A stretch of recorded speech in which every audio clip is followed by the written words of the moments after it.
Bienvenidos a El Hampa Bruta, el canal donde narramos, con rigor y dramatización, las historias reales de aquellos personajes que marcaron a fuego la historia del crimen organizado.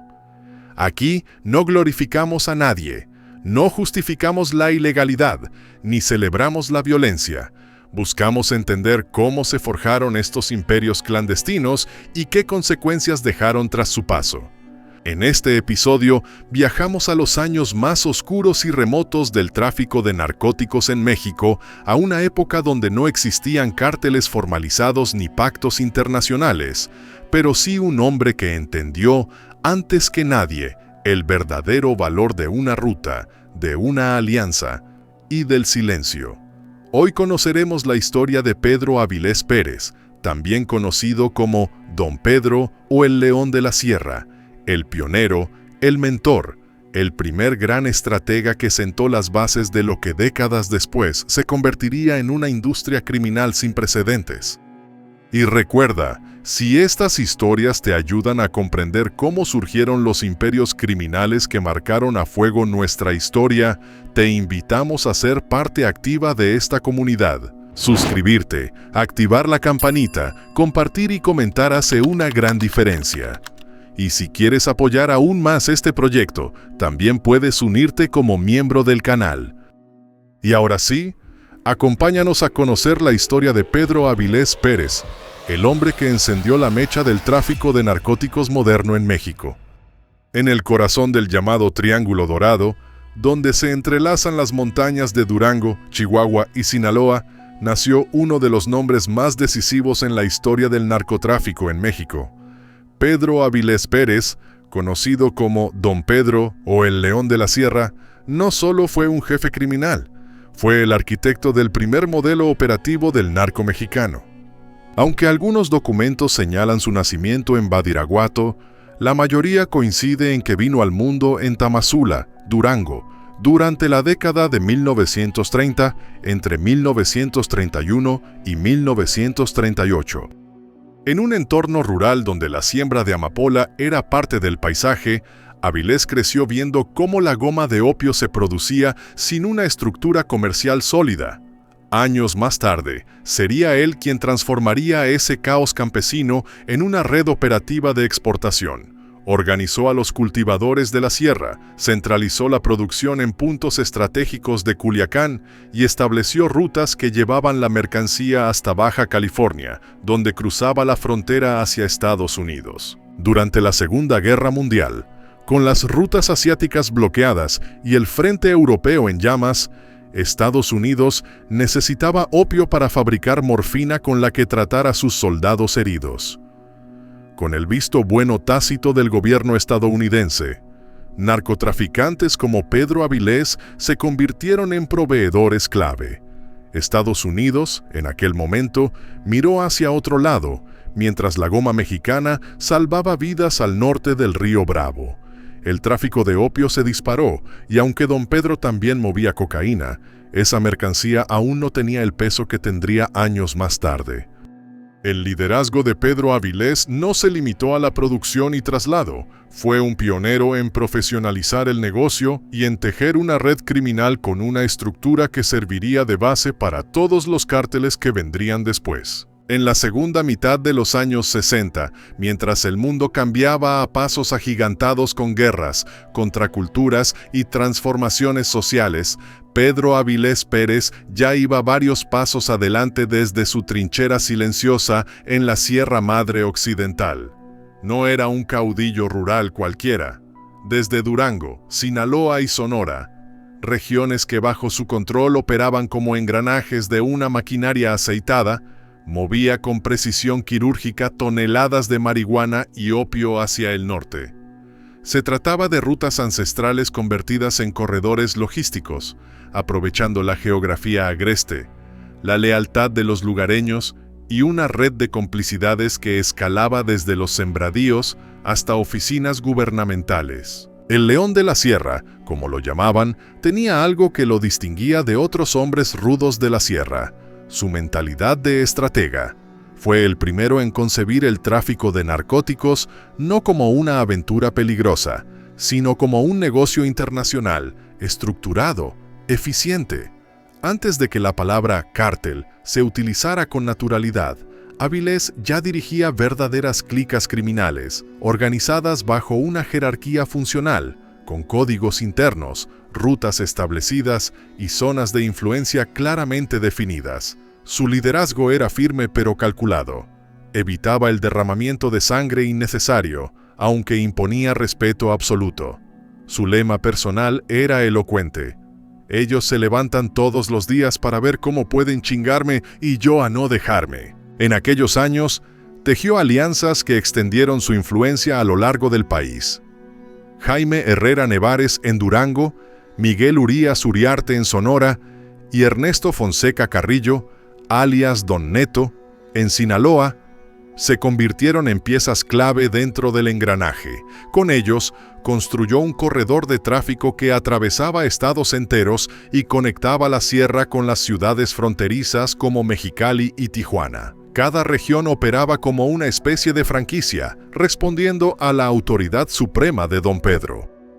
Aquel modelo de descentralización criminal, basado en la confianza y el control estratégico, sería más tarde replicado por generaciones enteras. Con una visión que desbordaba el mapa mexicano, Avilés también supo mirar hacia el norte. Su red no se limitaba al Pacífico o la frontera inmediata.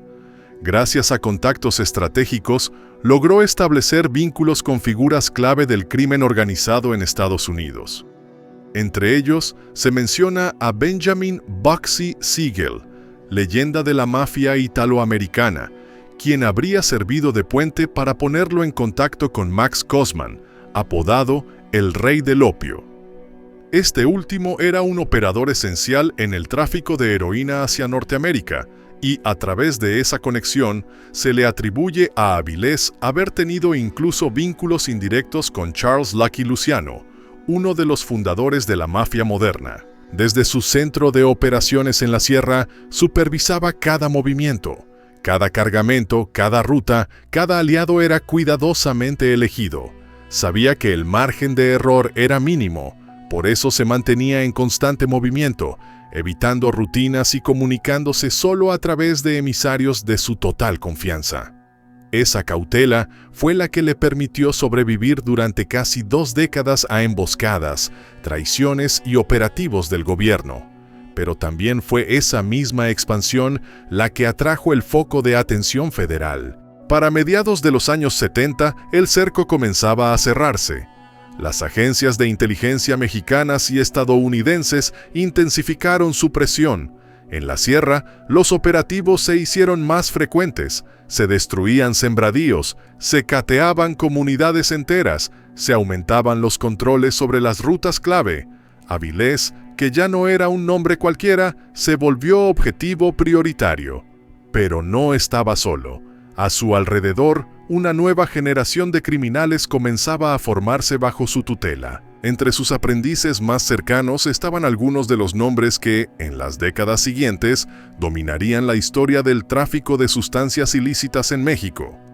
Miguel Ángel Félix Gallardo, que sería conocido como el jefe de jefes. Amado Carrillo Fuentes, alias el Señor de los Cielos. Los hermanos Arellano Félix, Héctor Luis Palma Salazar, alias el Güero Palma. Joaquín Guzmán Loera, alias el Chapo Guzmán. Y un joven Ismael Zambada García, alias el Mayo Zambada. Todos ellos, en algún momento, se reportaban directa o indirectamente con Don Pedro. Era su maestro, su modelo, su referente, y con el tiempo, también su relevo, porque mientras las autoridades intensificaban su vigilancia en las montañas del Triángulo Dorado, muchos de esos aprendices comenzaron a migrar hacia Guadalajara. Allí, en un entorno urbano más controlado y con menos presión militar, comenzarían a forjar lo que luego sería conocido como el Cártel de Guadalajara, la primera gran organización criminal del narcotráfico moderno mexicano. En ese tránsito silencioso entre el dominio de Avilés y el ascenso de sus discípulos, se gestó el verdadero cambio de era. Aunque el nombre de Pedro Avilés Pérez comenzaba a desaparecer de los periódicos, su legado ya se había sembrado en la estructura de un negocio que jamás volvería a ser el mismo. Su figura, siempre distante, siempre estratégica, marcó el punto de partida de un sistema criminal que aún hoy, medio siglo después, sigue definiendo las reglas del juego. La noche del 15 de septiembre de 1978, mientras los fuegos artificiales iluminaban el cielo de Culiacán, celebrando el grito de independencia, en las sombras se tejía una emboscada. Pedro Avilés Pérez, conocido como el León de la Sierra, pionero del narcotráfico moderno en México, iba en una camioneta Dodge Ram rumbo al poblado de Agua Caliente de Los Monzón. Entre sus acompañantes, 3 de sus hombres más cercanos, Amado Félix López, Leodogario Urías M. y Juan Manuel Ruiz Soto, alias El Cuco. A la altura del punto conocido como La I, cerca de Tepuche, un grupo de agentes de la Policía Judicial Federal lo interceptó. Según la versión oficial, los federales le marcaron el alto y lo que siguió fue un enfrentamiento armado que se extendió entre 15 y 20 minutos. Al final, todos los ocupantes del vehículo fueron abatidos. La noticia fue presentada como una victoria del Estado mexicano en su lucha contra el narcotráfico. Pero en las calles de Sinaloa y en los pasillos de la clandestinidad, la historia era otra. Para muchos, no hubo tiroteo. Lo que ocurrió aquella noche fue una ejecución directa. Los hombres fueron desarmados y luego acribillados. Presuntamente, las contradicciones en el parte oficial solo avivaron las sospechas. Incluso uno de sus hombres más leales, Manuel Salcido Uceta, alias El Cochiloco, declaró años después que no hubo justicia, sino traición. En sus palabras, ahí en la mafia también hay envidias. Como represalia, el Cochiloco acabó días más tarde con Vicente Alcalá, un capitán de la misma Policía Judicial Federal, en un acto que juró como venganza por su jefe caído. El asesinato de Pedro Avilés marcó algo más que la muerte de un hombre. Significó el fin de una era.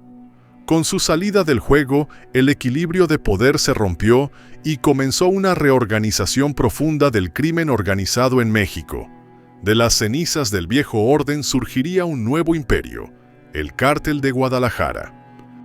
Miguel Ángel Félix Gallardo, Ernesto Fonseca Carrillo y Rafael Caro Quintero, antiguos lugartenientes de Avilés, tomaron las riendas. Ya no se trataba solo de transportar marihuana o goma de opio desde las montañas. El negocio ahora se expandía al tráfico de cocaína, en alianzas directas con los cárteles colombianos. La nueva generación entendió que el poder no solo estaba en las sierras, sino en las ciudades, en los despachos, en los contactos políticos y en las rutas internacionales que aprendieron mientras servían a el León de la Sierra. Y sin embargo, Pedro Avilés Pérez no fue olvidado. En los pueblos altos de Sinaloa y Durango, su nombre todavía se menciona con respeto. Viejos capos lo recuerdan como un hombre de palabra, con un código estricto y un estilo austero. No era dado a lujos, ni a los excesos. Su poder se basaba en el respeto y el temor que inspiraba, no en la ostentación. Su historia se convirtió en leyenda, alimentada por los corridos que relatan sus hazañas y su trágico final. Uno de esos corridos lo describe como el último narco que mandaba sin corromper a nadie. Aunque eso no era del todo cierto, ya que según informes, pagaba a las autoridades para que lo dejasen operar sin molestarlo. Pero nos muestra la percepción que quedó en la memoria colectiva.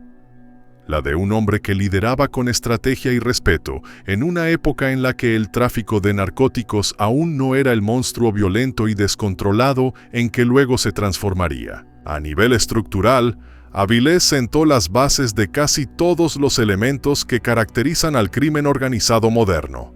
Compartimentación de funciones, rutas fijas de tráfico, uso de la violencia como herramienta de control, protección comunitaria en las regiones productoras y corrupción de autoridades locales. Su forma de operar, a pesar de la rusticidad de su tiempo, sigue siendo estudiada por criminólogos y agencias de seguridad como un modelo pionero de criminalidad organizada. Pero si algo dejó claro su vida, y sobre todo su muerte, es que en el mundo del crimen organizado, el poder no se comparte eternamente. Quienes ascienden suelen hacerlo gracias a los cimientos que otros cavaron antes, y muchas veces esos mismos cimientos son cubiertos con la tierra de las tumbas de quienes los construyeron. Pedro Avilés Pérez murió, pero su legado vive en cada cártel, en cada ruta, en cada historia de sangre y dinero que sigue manchando la historia contemporánea de México. Fue el primer gran capo mexicano, el maestro de los que luego serían conocidos como los señores de la droga. Su nombre no figura en muchas listas oficiales, pero en la historia profunda del narco mexicano, él siempre será recordado como el hombre que enseñó a traficar. La historia de Pedro Avilés Pérez no es solo la de un hombre que llegó a la cima del poder criminal antes de que existiera siquiera un nombre para lo que hacía. Es también el reflejo de un país que, por décadas, permitió que la desigualdad, la corrupción y la marginación se convirtieran en terreno fértil para negocios ocultos. Su caída marcó el fin de una época, pero, por desgracia, también el inicio de algo mucho más grande, mucho más violento y mucho más difícil de controlar, porque, muy a nuestro pesar, mientras unos se van, otros toman su lugar, con más ambición, menos códigos y más sangre. En el Hampa Bruta no justificamos a estos personajes, pero tampoco los ignoramos. Creemos que solo entendiendo su historia podemos comprender cómo llegamos hasta aquí. Gracias por acompañarnos en este recorrido por los orígenes del crimen organizado y el tráfico de narcóticos moderno en México. Si te gustó este contenido, no olvides suscribirte, dejar tu comentario y compartir este video. Nos vemos en el próximo capítulo, donde seguiremos desentrañando los secretos de El Hampa Bruta. Hasta entonces.